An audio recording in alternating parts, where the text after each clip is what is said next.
हमें लगता है झूठ का फायदा हमें नहीं चाहिए ज्यादा, हमें सत्य का छोटा सा फायदा अच्छा है महाराज। झूठ का बड़ा फायदा नहीं, छल कपट फरेब का बड़ा फायदा नहीं, हमें सत्य का सदाचरण का छोटा सा फायदा बढ़िया है, जिससे हमारा और जिनके लिए हम शुभ चिंतन करते हैं उनका सबका भला हो सकता है महाराज। सोने का टुकड़ा छोटा दिखता है, लोहे का बड़ा दिखता है, पर अगर मार्केट में लेके जाओगे तो वैल्यू सोने के टुकड़े की ज्यादा होती है। ऐसे ही छल कपट फरेब झूठ ये दिखता जरूर भले ही बड़ा हो, पर अगर धर्म की तराजू पर इसको लेकर के जाओगे तो जो आप सत्कर्म करते हैं वैल्यू इसी की ज्यादा है, कीमत इसी की ज्यादा है। इसी का आकलन परमात्मा के दरबार में सबसे ज्यादा महत्वपूर्ण होता है, जिसके द्वारा कोई सत्कर्म, कोई धर्म कर्म, कोई भगवत कार्य होता है, ये सर्वोत्तम होता है। क्यों?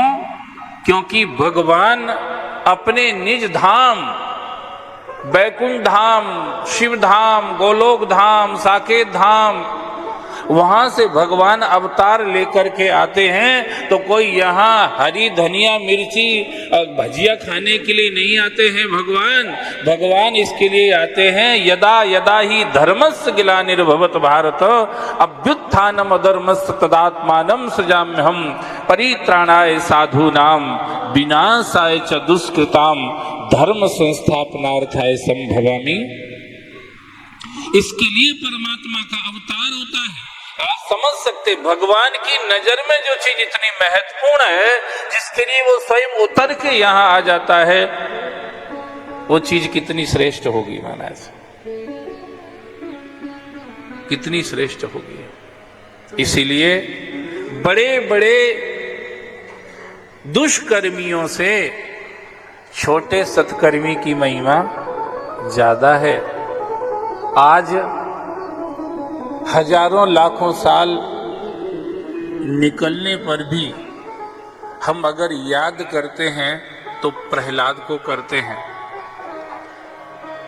हम अगर याद करते हैं तो ध्रुव को करते हैं, हम अगर याद करते हैं तो गिलहरी को करते हैं, हम अगर याद करते हैं तो विभीषण हनुमान को करते हैं, हम अगर याद करते हैं तो उद्धव विदुर गोपी ग्वाल पांडवों को याद करते हैं, हम अगर याद करते हैं तो सैकड़ों साल के बाद भी कबीर, रैदास, नानक, नामदेव, एकनाथ, तुकाराम, मीराबाई, जनाबाई, कर्माबाई, मुक्ताबाई, इनको याद करते हैं।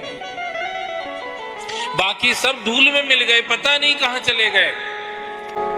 और इनने कोई बड़े बड़े उपद्रव मचाए थे संसार में, ऐसा कुछ नहीं है। सबने छोटा छोटा काम किया था, पर वो छोटा काम धर्म का काम था, भगवान का काम था, भगवान की भक्ति का काम था, भजन का काम था, इसलिए छोटा छोटा काम करके भी अमर हो गए महाराज। छोटा छोटा काम। अब सुनो, अगर के गिलहरी ने कुछ रेती के दाने डाले थे जब राम जी समंदर पे सेतु बना रहे थे, कुछ रेती के दाने डाले थे, कोई बड़ी बात नहीं कुछ रेती के दाने डालना, बात कोई बड़ी नहीं। आपको अगर कह देते तो आप तो तगारी भर के डाल देते, टोपला भर के डाल देते, किसी बड़े ट्रॉली भर के डाले आते कि एक ट्रॉली हमारी तरफ से, एक डंफर एक हमारी तरफ से, आप डाले आते जाके, आपको अगर कह देते तो। पर गिलहरी ने 4 रेती के दाने डाल दिए थे, वो गिलहरी अमर हो गई। गिलहरी जाति को गौरव हो गया। एक बार किसी ने गिलहरियों से पूछा कि तुम इतनी उछल कूद क्यों मचाती रहती हो,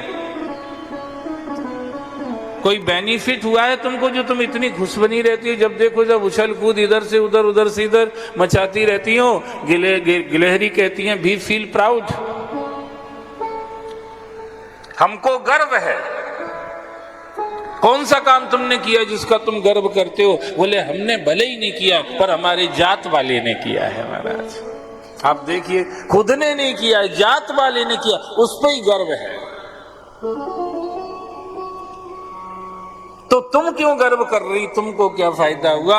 बोले हमें ये फायदा हुआ कि अगर हमारी जात के गिलहरी ने राम जी के सेतु निर्माण के समय रेती के दाने न डाले होते तो हमारी पीठ प्लेन ही रह जाती, ये रेखाएं न खींचती महाराज,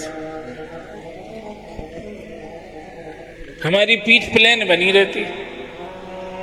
ये रेखाएं जो हमारी पीठ पर खींची हुई हैं, इसका हमें गर्व है। ये कोई साधारण हस्त रेखाएं नहीं है जो भोगा करके खत्म हो जाती हैं। ये कर्म पाक विपाक वाली रेखाएं नहीं है, ये कृपा की रेखाएं हैं महाराज। हमारी हथेली में भी रेखाएं हैं, आप सबकी में भी है महाराज, सबके हाथ में रेखाएं। और मुझे ये चीज मालूम है, अगर मैं कथा की जगह रेखा देखने लग जाऊं तो ज्यादा पैसा इकट्ठा हो जाएगा शाम तक, पर फिर भी अब वो नहीं देखता हूं, कथा ही करता हूं। इसलिए नहीं देखता हूं क्योंकि मुझे मालूम है वो रेखाएं ऐसी हैं जो किसी दिन खत्म हो जाएंगी। पर कथा से आपके भाग्य में भगवान के कृपा की रेखा खिंच जाएगी, और वो कृपा की रेखा ऐसी है जो कभी मिटती नहीं है महाराज। कर्म की रेखाएं तो मिटना ही है, कर्म की रेखा तो मिटने के लिए ही बनती हैं। आपके हाथ में अगर कमजोर रेखाएं हैं, आप श्रेष्ठ कर्म करेंगे बदल जाएंगे महाराज। आपके हाथ में अगर श्रेष्ठ रेखाएं हैं, आप कमजोर कर्म करेंगे, रेखाएं बदल जाएंगी महाराज। पर कृपा की रेखा अगर आपके भाग्य में आ गई है, भगवान की कृपा की रेखा, वो कभी मिटती नहीं है, वो रेखा भी नहीं मिटती है, और जिसके भाग्य में वो रेखा आ जाती है उसको भी मिटने नहीं देती है महाराज। बोलो शंकर भगवान की। कर्म की रेखा मिट भी जाती है, कर्म की रेखा वाला भी मिट जाता है, पर कृपा की रेखा स्वयं भी नहीं मिटती है, और जिसके ऊपर होती है उसको मिटने भी नहीं देती। न में भक्त्या प्रणश्यति क्षिप्रम भवति धर्मात्मा शाश्वत शांतिम निगच्छति कौन्ते प्रति जानी ही नामे भक्त्या प्रणश्यति। भगवान कहते हैं जिस पर मेरी कृपा की छाया हो जाती है वो मेरा भक्त है, उसका कभी नाश